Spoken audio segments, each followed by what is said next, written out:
Hello, I'm Eric Snodgrass, Principal Atmospheric Scientist at Nutrient Ag Solutions, and I want to thank you for watching this weekly Ag Weather Update brought to you by the Farm Credit Associations of North Carolina. We're going to start with last Thursday's drought monitor. Now, the data goes through July 21st, but it was released on Thursday the 23rd. When you look over here in parts of the southeast, getting up toward the mid-Atlantic, we do see some patchy drought that has emerged. But notice on the drought monitor, this long-range cumulative drought calculation here, we're not seeing drought. But I went and looked a little closer, and I made a map that shows the last 30 days of precipitation expressed as a percent of normal. And what I wanted to do was I really wanted to hone in and understand where these drier regions are. So what I did was I cut out everything that had greater than 50% of their normal precipitation over the last month. So now all that you're seeing is any location with less than 50% of normal. And if you just zoom in here and take a look at both of the Carolinas, there are pockets where these hit or miss thunderstorms we've been seeing so much across the state here for the last month have just missed out. And what's interesting is this is an area up here where, remember, go back before a month ago and we had that cutoff low that sat there and just dumped enormous amounts of rainfall in sections inside that circle that I just drew. So this is just brings up a phrase that I've heard so many people repeat to me that are out of the Carolinas that we don't say here in Illinois because it doesn't apply. But I've always heard so many, and Scott Mickey, I think, was the last guy that said it to me. He says, you know, we're always a week away from drought. And I think that's the case, especially in summer with the high temperatures, high evaporation rates, and the hit or miss nature of these thunderstorms. So we often look at this time of year towards what the tropics can do. And this is a satellite image on Saturday showing you this was Hurricane Hannah, a rapidly developing hurricane here. And as Hannah moved across parts of the central Gulf of Mexico, strengthened quickly and then hit just south of Corpus Christi. This is the radar animation of a very well-defined eye.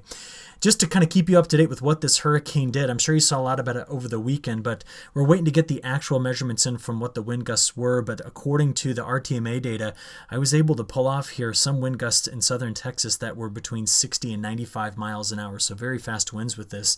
And it also put down quite a bit of flooding rain pretty far to the south. Now, I bring this up because of the drought discussion, because this was an area that had been extremely drought, and there's certainly some crops we grow in North Carolina that compete with what's grown here in this part of Texas. Meanwhile, just in case it was glossed over the weekend because it wasn't really showing up on the national news, there was another hurricane that almost hit Hawaii. Now, it's quite rare actually to get hurricanes to hit Hawaii, and thankfully this one skirted to the north and missed it, but still a powerful hurricane that went gliding by right here. Usually when hurricanes like this pass by, the surfing conditions are absolutely outstanding, and so a lot of people go out and surf just up until the storm gets there and go take shelter. But we still have another couple of things to watch. If you remember last week, we were talking about the development of what would be Gonzalo. Well, Gonzalo has really kind of just died here as it got into the Caribbean, where we did anticipate it not being able to survive the more harsh environment of the Caribbean with too much wind shear. But there's another system that we're watching behind it, and this one has some potential that we need to be talking about.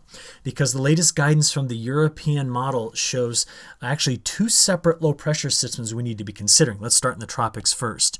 So this next system here needs to be watched carefully over the next 3 days as it moves toward the Lesser Antilles Islands. Now, do we know exactly where its path is going to go? Well, the European ensemble gives a pretty wide potential here for where it could possibly go.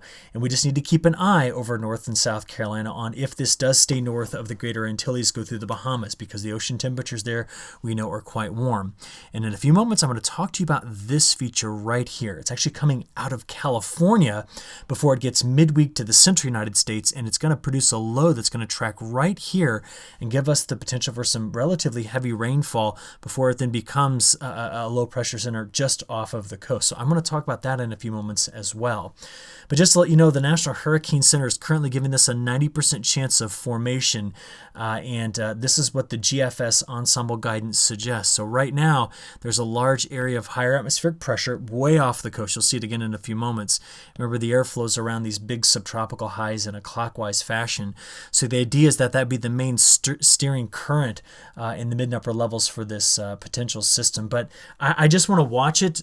This is all up in the air. We don't, big question mark here on where this goes as it approaches the Lesser Antilles. So this will just be something I want to put in the back of your minds. We'll keep an eye on it and see how it develops throughout this week and get a better idea toward the end of the week. And then, of course, next week when I report to you, we'll have a much more accurate idea on where this is going to go. But high potential of it developing here. Okay, this is what's, I think, fascinating about this whole pattern. We did a little bit of research over the weekend and discovered that the Mad-Julian Oscillation, okay, which is basically tracking where the most thunderstorm activity is in the tropics, okay, has been stuck over here in phase 1 and phase 2 for over 60 days. It turns out that is the longest we've ever seen the MJO stuck in one phase. Now, what does that mean? That means that all the thunderstorms were here over Africa, and there was suppressing motion in the upper levels of the atmosphere over the Central Pacific.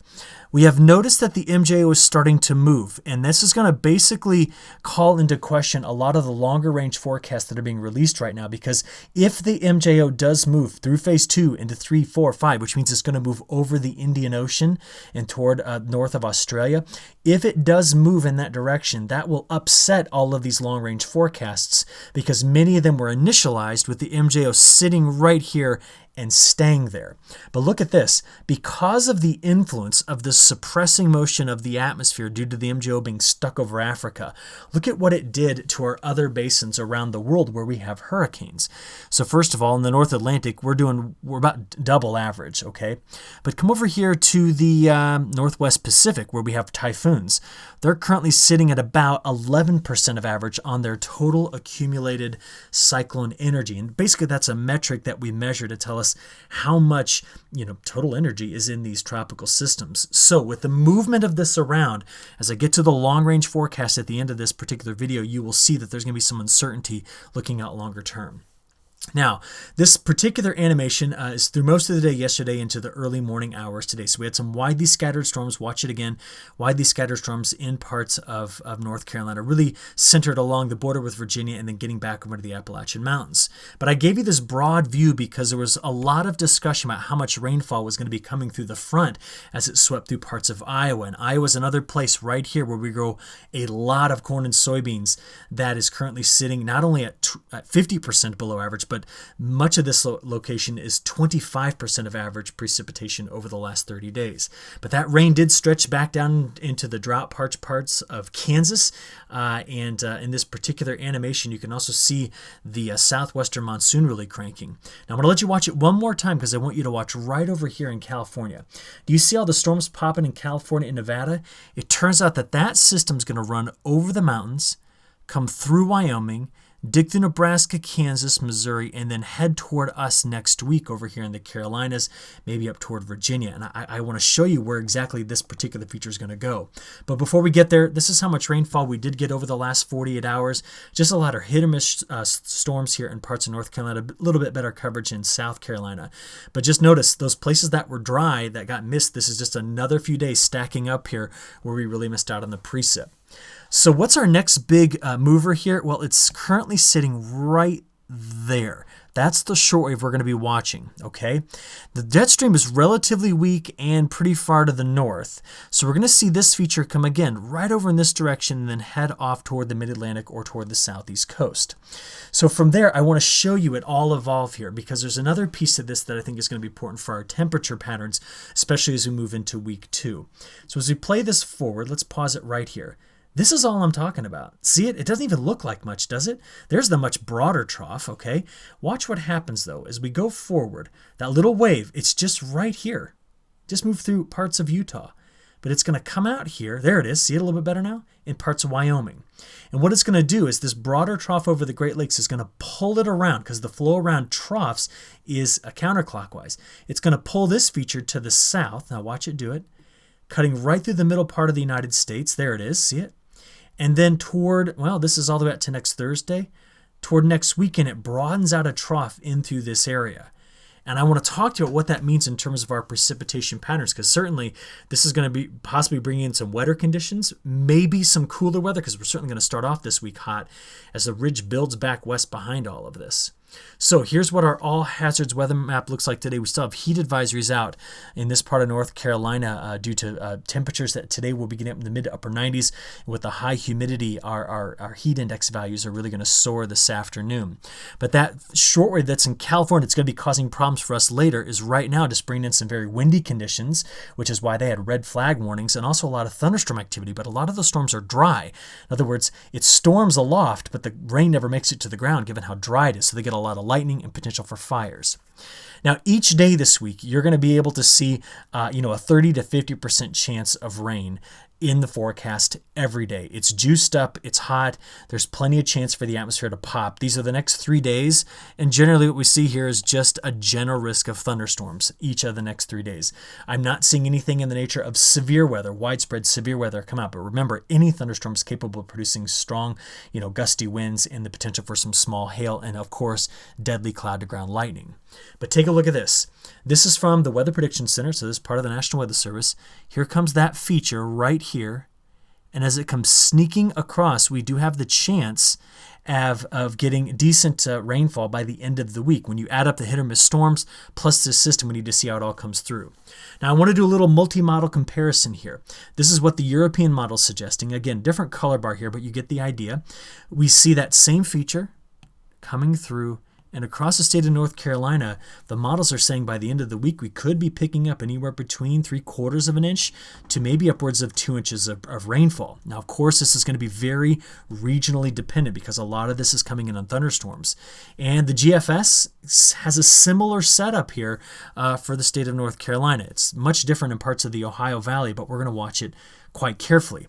So what are we keeping an eye on? Well, our probability of getting at least an inch of rainfall at this stage for much of the state of North Carolina is sitting in the 60 to 90% range. It's higher, of course, over toward the Appalachian Mountains on the western side of those mountains. But we can see in some of those drought-parched areas right up here in this part of North Carolina, we're talking about an 80% chance of at least getting an inch of rain. We're going to watch that carefully. Here's what it looks like on the European model. Now, early this week, you're going to get flashes of green each day. So, for example, this is now this evening. Can you see all of this is just scattered storms coming in here right in this area. And there's a little bit of a high-pressure ridge sitting right along the coast, which is going to maybe suppress a little bit of that precipitation early. But as we go from Monday night into Tuesday morning, Tuesday afternoon and evening, that high pressure ridge moves off the coast, and you end up getting this green flashes here. And this is just indicating thunderstorm activity on the heat of the day. So this will be hit or miss, not uniform coverage as the colors might suggest. As we go from there into Wednesday morning, Wednesday afternoon and evening, you see the same thing happening once again. But right about this point, there it is. This is the feature we're watching. So it's connected with a broader frontal feature sitting right in through here. And as I go from Thursday morning into Thursday afternoon and evening, you can start to see that trough taking shape, coming out of parts of Nebraska, and it'll be heading over toward Missouri. But again, we still have our chances of daily storms through the day on Friday. So when does it get here? Well, this is Friday morning, Friday afternoon, Friday evening, getting into Saturday morning, afternoon, and evening. See the low now taking shape there? And where it goes from here, you see that the model right now wants to pull it through the Ohio River Valley. What I'm suggesting is this could potentially be a little bit farther to the south and come right across parts of North Carolina. So I want you to watch that very carefully. In the meantime, I'm going backwards here. It's just a lot of daily thunderstorms popping up in the atmosphere on the weak boundaries that stretch across the state. So I don't expect to fill in all of the holes in terms of drought, but we're going to work hard on helping to eliminate it in some places. Okay, what about week 2? Well, as we get out here, I'm looking at the GFS ensemble on the left and the European on the right, and both models are kind of painting a very similar flow pattern to the atmosphere with a broader ridge to the west. And if I just kind of trace out the general flow of the atmosphere, it's doing something like that. But then you look at the precipitation patterns for week 2 only. Excuse me. So this goes from the 3rd to the 10th. The GFS versus the European. Look how wet the European is and how dry the GFS is. It's got the wetter conditions farther to the north. And if you step back and say, why is that the case? It all boils down to the pattern. Now look at this. This is getting out here to Saturday the 8th. And what you notice is the GFS at that time wants to bring in a big ridge. See it? So there's actually 2 ridges in this flow. The European just keeps one here and keeps the flow coming around just like that. And now if that's the case, if the European has this right, yeah, we're going to stay on that stormy side of things. We're going to stay on that pattern that just gives us daily pop-up storms. We do not want to see a big high-pressure cell settle in here. And we really don't want to see it expand to look something like that. So, you're not supposed to root for models, but hey, we would want to keep the European as our main focus here, hoping that it does have the pattern established correctly. I'll watch it carefully and report back to you next week on how this pattern's setting up as we begin the month of August. Temperatures. Today, very hot on Monday. We're going to be seeing temperatures getting, this is in Raleigh, 92, but you could be seeing temperatures getting up in the mid-90s today. With the humidity that's on, it's going to be quite hot. Moving this forward, we see again tomorrow another hot day, temperatures in the mid-90s. Getting toward Wednesday, it goes back toward normal. Same thing for Thursday, highs in the upper 80s, lower 90s. As we work our way toward Friday and then get into Saturday, you see the midsection of the country cooling off with that trough coming through. It also helps keep our temperatures back closer to normal, not way up in the mid and upper 90s, but now back into the upper 80s, lower 90s. We see those temperatures hang on through Sunday. How do things shape up in the longer term? Well, this is day 5 through 10. Because of that trough sweeping through this area and the cooler air behind it, it's going to be hard to build in, a lot of heat into North Carolina. So we see in both models warmer conditions, but not the high heat that we are seeing today here along the Carolina coast. And as we look out here into week 2, so this is day 10 through 15, we do notice that the GFS wants to paint a bit of a warmer picture. The European's much closer to average. And again, all this has to deal with is that ridge forming here versus the European, which has the trough in that area. It's a major model discrepancy. And you want to know the big reason why? Comes back to the MJO. If the MJO moves out, like the European model's forecasting it, this will be what you get, and you'll also get that same precipitation pattern. It's all about the Madden-Julian oscillation.